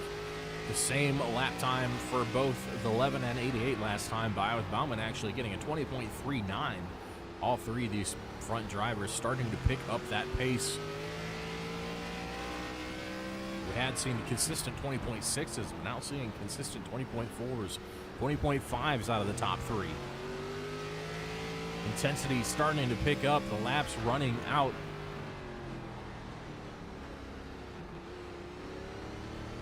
$16 to go now, it'll be 15 to go next time by.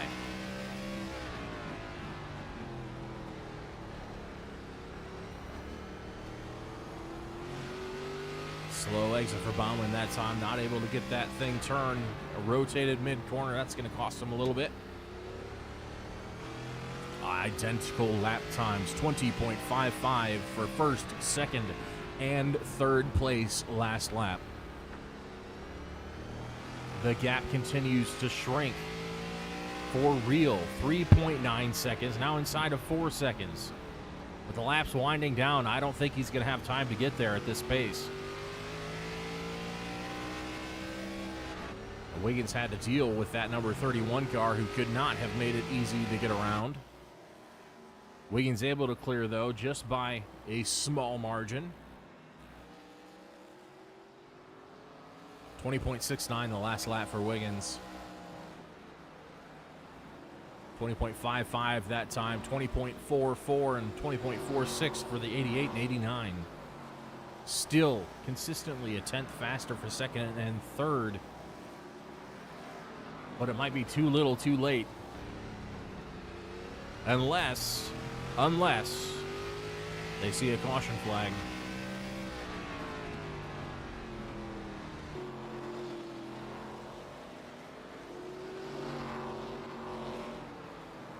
Will the racing gods look kindly upon the driver of the number 11 and allow him to hang on to that 3.8 second gap, or will they stack up the field with a caution? We will find out.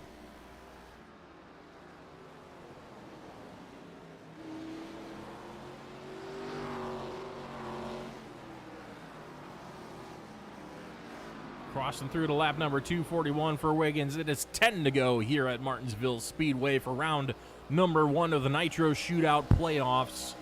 Wiggins still with a 3.9 second gap, starting to stretch it back out again to 4. It's the 88 and the 89 looking to settle it for second place. 12 of Gentry and 26 of Turner are non-factors back and forth and fifth. They aren't within reach. Big error on the entry to the corner for Bauman. That's going to cost him a full second.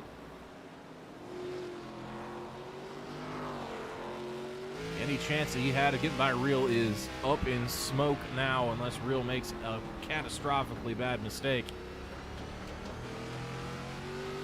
1.5 seconds behind now for Bauman. Bauman's tires have left the building. Identical lap times, 20.58 for both Wiggins and Real. We see the 4 get in the catch fence just a little bit. That's got to be a bit of a nail biter for the leaders. Do not want to see anybody self-spin and trigger the caution. At this point in the race, everybody on pins and needles just hoping, if you're the leader anyway, that flag does not come out. If you're Kenny Real and Max Bauman, you would love to see that yellow flag flying from the flag stand.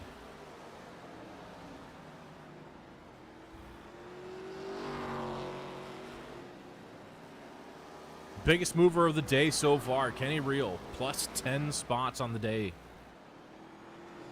From the back, almost to the front. It's been a great show for him of consistency throughout the entire race. Just a methodical one by one, putting the spots down.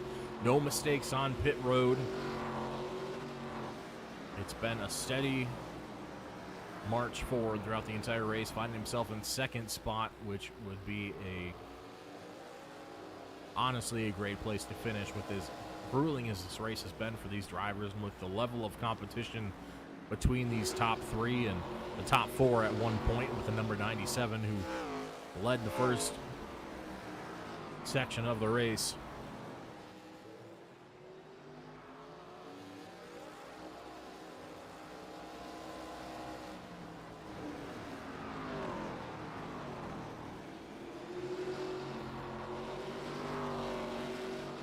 Great recovery for that number 12. Back in the 4th position, been working his way forward throughout the race. Found himself back around 10th spot at one point. Has also been just one by one dropping those spots down the board. Now finds himself inside the top 5 handily over the 26 at the Turner.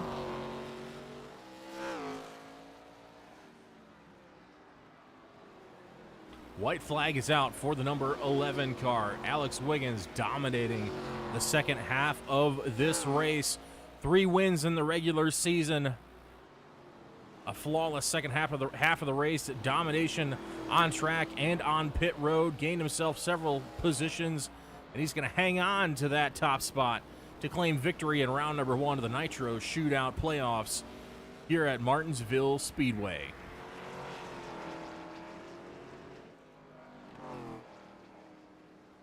Second place going to be Kenny Real. Third place, Max Bauman. Fourth place, Devin Gentry. Fifth place, the 26 is Steven Turner. Sixth place, Aaron Mack. Seventh, Dalton Brewington. Eighth, Zach Miller. Ninth, Andy Alt. 10th, Randall Peasley. 11th place, Greg Burchett with a rough evening in the late going. Found himself up towards 4th position about midway through the race, but trouble late struck for the number 33. He's finding himself outside the top 10. Same with Brad Yake in that one car. Bit of a hard evening for him. Contact with several cars. He's going to finish 12th position. Kyle Nadeau taken out by lap traffic from the lead. He's going to finish 13th for the night. Dalton Buckingham in 39 is going to finish 14th for the evening. But the man of the hour, the man getting it done here at Martinsville, is at number 11, Alex Wiggins. Winning in dominating fashion once again. Has had controversial finish after controversial finish, but finally gets one to controversy free. Just put everyone else in the rearview mirror and made him disappear at this half-mile short track. Great run for him. We'll get him in here for interviews in the second. As well as the rest of the top 3. We'll have Kenny Real and Max Bauman as well.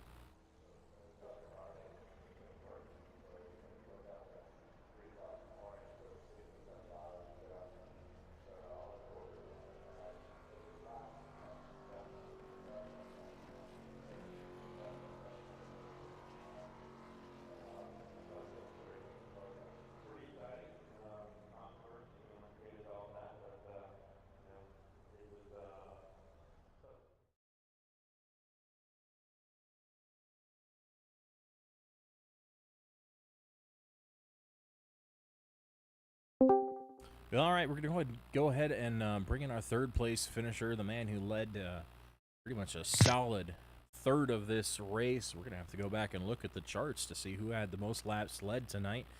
But pretty dominating fashion throughout the mid stages of the race was the 89, and Max Baumann found him the regular season champion for this season.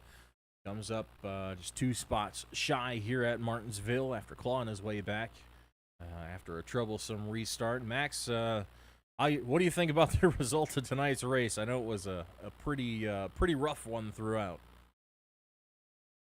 I'm thinking I needed to practice on curved pit boxes because if I got ahead of Wiggins, I would have had it. I felt really good about controlling the inside line on restarts, but outside took a little more work. Yeah, absolutely. We saw that a few times throughout the race. The only one who really seemed to have it figured out was that 26. He got great launches on the outside and held it for quite a while. Just wasn't quite enough at the end, and we saw a lot of varieties in driving style. We saw you pressing those corner entries really hard and kind of sacrificing the exit a little bit, which helps you maintain. It's great defensively, able to maintain those positions. But you found it toward the end it's a little harder to make those offensive moves when the car in front of you can pull you by a car length or a car length and a half down the straight. Did you kind of start to change that line, or you just sticking to what you know toward the end? I was trying to go a car length wider on entry to try to scoop up a little extra speed, straighten it out on exit, but temps seemed to disappear. So you kind of have to roll the dice, and I decided to kind of diamond it and wait for mistakes, and that was at least worth 4th, so got us into 3rd. Got you in the 3rd indeed. It's been a solid night throughout. Led a lot of laps. Surely not the result you probably were wishing for. It's a decent result for the night considering the trouble that befell several other playoff drivers. You still find yourself 2nd out of the playoff drivers tonight, and you're going to collect obviously bonus point for leading a lap. It looks like, let's see. No, wonder who had the fastest lap. You initially did, but Aaron got you by 100th. You had a 19.91. He had a 19.9.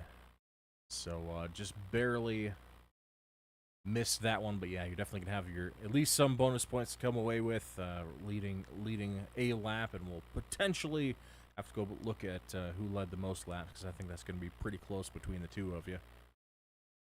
But yeah, I'll cross my finger.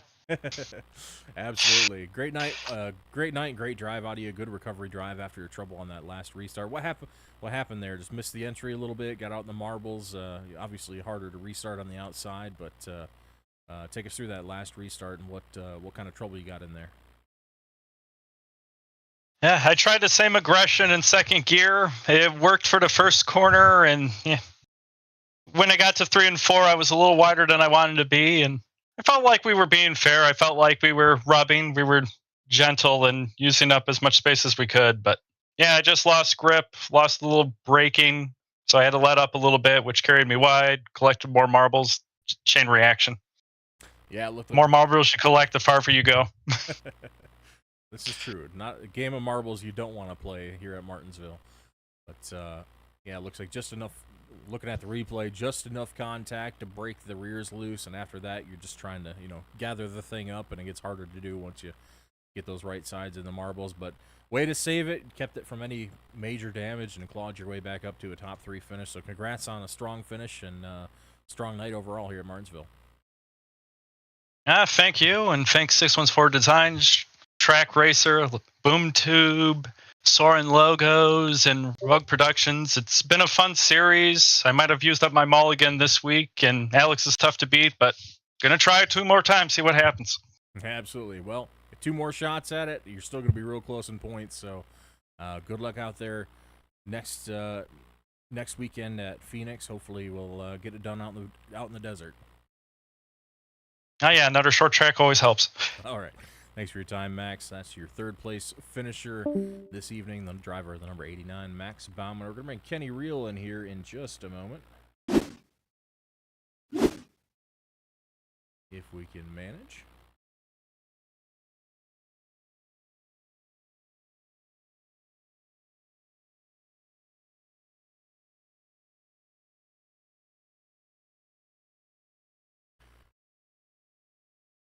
All right. Bringing in the second place finisher, driver of the number 88 Chevrolet, Kenny Reel. How you feeling about that second place finish here at Martinsville? I actually got lucky with that. I feel like I got lucky with that second place. There's, a bunch of people faster than me that whole race, and it got taken out by a spinner early. Obviously, Wiggins, who won the race. Ballman was really fast. He was really good on the brakes, and uh, I don't know who that one guy was in front of me. I think Stone was his name, and he was fast. He just ended up spinning, but I'll take a P2 out of that. Yeah, absolutely. We compliment you all the time on being a talent at the restrictor plate, the super speedways and any drafting track. But you've been getting it done at the short tracks, big man. Got that Bristol win under your belt, and now bringing it home second at Martinsville. You pretty much the only car that consistently went forward throughout the race. We saw a lot of comers and goers, but we just saw every time we looked, that 88 was one spot up the board, one more spot up the board. Every restart, you seemed to gain just a little bit. You found yourself in it and actually lapping faster than the leader for about the second half of that last green flag run. Just kind of ran out of laps. Yeah, dirty air was terrible here. It was really hard to pass. You could be faster than the car in front of you lap after lap, and off the corner they'd still get the run and you would never get there. You just really had to wait for a mistake, or if you really wanted to use the bumper, which I never did. I just didn't want to cause anyone to go around, so I just sat behind, which ended up costing me a lot of time there at the end on Wiggins not doing that, and end up bringing Bowman back to me. But yeah, I mean, the restarts, everybody was spinning their tires. I caught on to that early, so I'd go half throttle on the restarts and shift up pretty quick, which ended up giving me a pretty good jump, and everybody was spinning. So it was a pretty good race all along for it being a short track. Yeah, well, I mean, good job figuring that out. It's little notes like that, little things you notice about other drivers that start to add up. You kind of catalog those, make a notebook throughout the race, and you end up with good finishes as a result. Because when you got other talents out there like Wiggins, like Bauman, like the Doe, it's those little tiny details that add up and result in good finishes. And even at tracks you might not necessarily think you're going to be great at. I mean, you take those notes, you do your homework, and you end up with a top two finish here. But yeah, congratulations on a great run. How you feeling about Phoenix next week? Uh, I'm all right at Phoenix. Hopefully, it'll be easier to pass. That I feel like the draft, at least down the straightaways, will be more than this because it's longer straightaway than here. Hopefully, we have a little bit more fall off. The fall off here was, only 3/4 max. I mean, we were running 19 nines, and then the highest, if you messed up a lap, was 28s. Running 23s and 4s and 5s the whole run. So not much fall off. Hopefully next week we have some fall off, and obviously dirty air is going to be clean air is going to be king, and dirty air is going to be hard to pass. So hopefully we can get out, have a good set a good qualifying lap right on starting the rear, and start out front. Hopefully get clean air and just have a good race from there. Absolutely. That's been Kenny Reel, master of maximizing all little things. Just has to put that one last puzzle piece of a good qualifying run into place, and we could see him in victory lane again. So good luck to you next week in Phoenix, and congrats on a second place finish today, Kenny. Sure, appreciate it.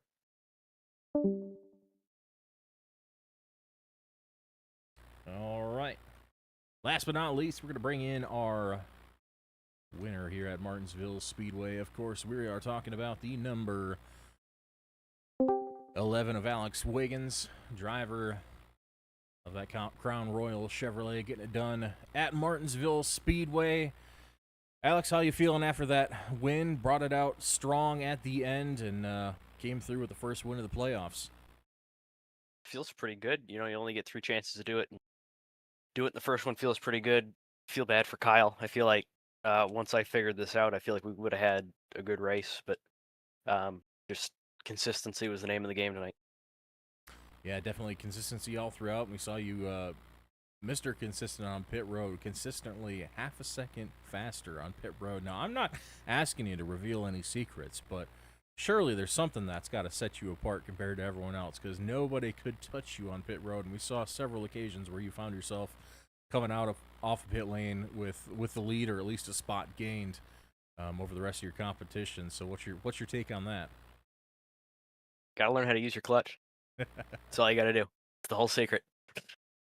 Well, secrets revealed, cat's out of the bag, so all you other drivers better start to use that clutch and figure that out, because it was worth a lot here at Martinsville when those fractions of a second on pit lane are worth a lot. But yeah, consistent throughout the race. We saw not a lot of tire fall off. I was at 31, battle with the 31 at the end, trying to get him a lap down. That looked a little bit on the challenging side. Yeah, I was trying to play it safe because earlier in the race I was holding him up and he hit me probably a couple. I don't want to say a couple dozen, but he was trying his best to get around me without doing too much. So I was trying to be extra nice. But with the gap I had, I was just trying to manage it. Wasn't going to push anything too bad. The lap cars were honestly really, really good. Got right up out of your way, which I appreciate. I know top three. I think all of us said thank you a whole bunch of times to him. So it's good when that happens. Yeah, I was just trying to be extra nice to Aaron. Didn't want to ruffle any feathers. Yeah, I definitely don't want to, especially not the first round. You got 2 more races to make it through, and Yeah. don't want to make too many enemies for sure. But You gotta pick your times. Yeah, absolutely. But yeah, great race throughout. Been, like you said, just it's all about consistency, learning the little details. We were talking with Kenny. He had a lot of little details he picked up on other drivers' habits and stuff during restarts, and you kind of adapt to those. And it looks like your notebook kind of won out on top. You put together all the little things, but yeah, first one of the playoffs, stacking those points. That's going to put you back on top of the points standings going into round number 2. So that's got to feel pretty good. And we're gonna have to go and look at the lap counters and see what you had for laps led, because I think you and Max will be pretty close on that. But of course, we're gonna have to take that back to the race report and get back to y'all on that. Unfortunately, we don't have that live. Maybe that'll be something we can implement next season. But definitely contention for it. But stacking those bonus points, got the race win, got the 3 bonus points, and a point for lap led. Didn't quite get the fastest lap. Off by a couple hundredths, but hey, you were the fastest car overall, and that's what counts here. I'll take the 3 bonus points over the 1. I don't know about you. Yeah, I'll take it. But great race at Martinsville. How you feeling going into Phoenix next week? A lot like Martinsville. I don't feel very great. But I guess it ended up okay today, so I guess I can't be too. I don't want to say nervous, but I can't be too. I don't even have a word for it.